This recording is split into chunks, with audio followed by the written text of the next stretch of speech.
শুধু প্রযুক্তি থাকলে একটি স্বাস্থ্য ব্যবস্থা উন্নত হয় না। এর সঙ্গে মানসিকতা অত্যন্ত গুরুত্বপূর্ণ, কারণ প্রযুক্তি রোগ শনাক্ত করতে পারে, কিন্তু রোগীর ভয়, উদ্বেগ এবং মানসিক কষ্ট বুঝে তাকে আশ্বস্ত করার ক্ষেত্রে চিকিৎসকদের মানবিক আচরণের বিকল্প নেই। একথা আমরা সকলে উপলব্ধি করি।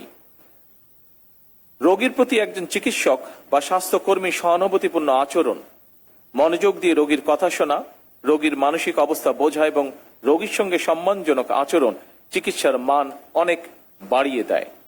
তবে একই সঙ্গে আমাদের এটিকে অবশ্যই মনে রাখতে হবে, চিকিৎসা সেবা এবং চিকিৎসা পরিবেশ নির্ভীক করতে সকল দায় দায়িত্ব চিকিৎসকের একক নয়, বরং আমি মনে করি চিকিৎসক, রোগী এবং রোগীর উদ্বিগ্ন স্বজন, এই তিনটি পক্ষের মধ্যে পারস্পরিক আস্থা, সম্মান এবং সহানুভূতির সম্পর্ক বজায় থাকা অত্যন্ত জরুরি। আমি মনে করি স্বাস্থ্য সেবা সহজলভ্য এবং সবার জন্য সমানভাবে প্রাপ্য হওয়া অত্যন্ত জরুরি।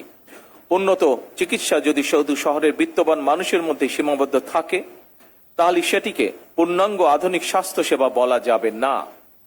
সুতরাং প্রত্যন্ত অঞ্চলের মানুষ, দরিদ্র জনগোষ্ঠী এবং প্রান্তিক মানুষের কাছে সাশ্রয়ী ও মানসম্মত চিকিৎসা পৌঁছে দেওয়ার লক্ষ্যে বর্তমান সরকার বিভিন্ন পদক্ষেপ গ্রহণ করছে।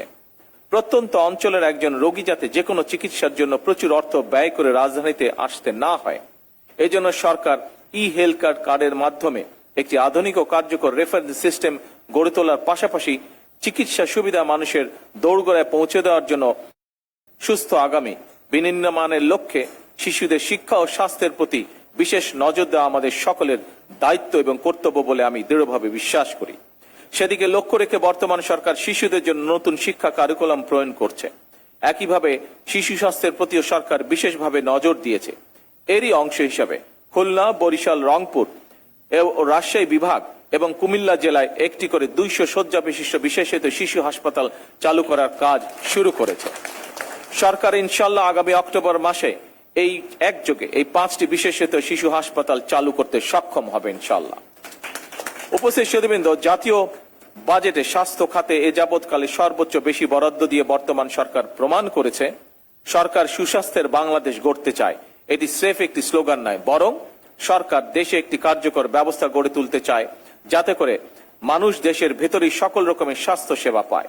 তবে স্বাস্থ্য এবং চিকিৎসা সেবার মান উন্নয়নে সরকার যতই উদ্যোগ গ্রহণ করুক, চিকিৎসক, স্বাস্থ্য বিশেষজ্ঞ, গবেষক, সর্বোপরি স্বাস্থ্য খাতের সঙ্গে সংশ্লিষ্ট সকলের ভূমিকার উপরেই স্বাস্থ্য এবং চিকিৎসা সেবার সাফল্য নির্ভর করছে।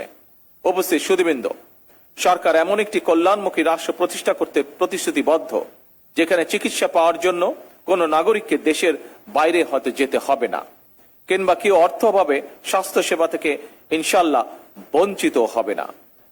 আপনাদের মাধ্যমেই নিশ্চিত করা সম্ভব এই বিষয়গুলো। এই প্রত্যাশা এবং বিশ্বাস রেখে আমি আমার বক্তব্য শেষ করছি। আল্লাহ হাফেজ। বাংলাদেশ জিন্দাবাদ। অনেক অনেক ধন্যবাদ ও কৃতজ্ঞতা মাননীয় প্রধানমন্ত্রী।